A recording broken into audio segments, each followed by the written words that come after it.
He aha ia nei te utu o te taia niwhaniwha I Hāmoa ki te iwi Māori. Ko tahira I muri mai te huritau o te parekura nui nei I Mauake I te karere, tētahi whānau no Aotearoa.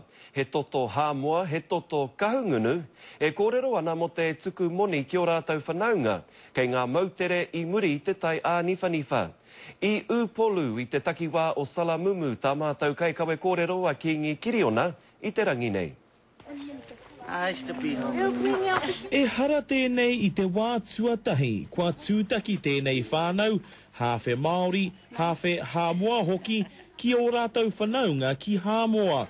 Nā te aroha, kua māro noa atu te taura here tangata. Blood is thicker than water. And to me, why should I be enjoying myself in New Zealand when there are people struggling here where I belong, where I come from? Tata ki te toru manotāra I whakahokia e Aso Vale ki tana whānau I Hāmoa, I muri tata mai I te tai āniwhaniwha. He tino tikanga nā ngā iwi oko nei, kua tino titi ki te taha Māori o tēnei whānau.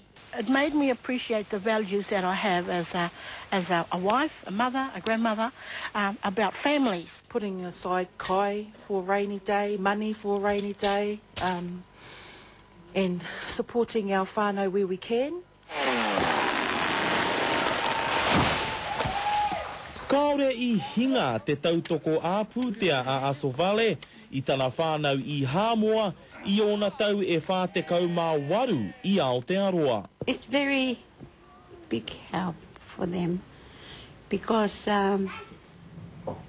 they got no money. We talk in news about the people are taking care of this and that, but the people that are right out of the connection with everybody else are still struggling.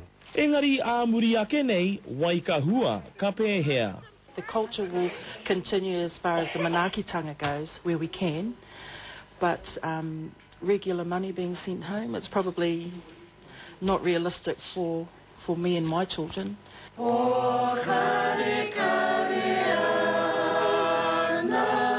Tērā pēr ka mutu te tuku mā te moni te aroha e whakatinana, engari e hara I te mea ka tuku te whānau nei I te tikanga o te aroha kia maroke I te rā.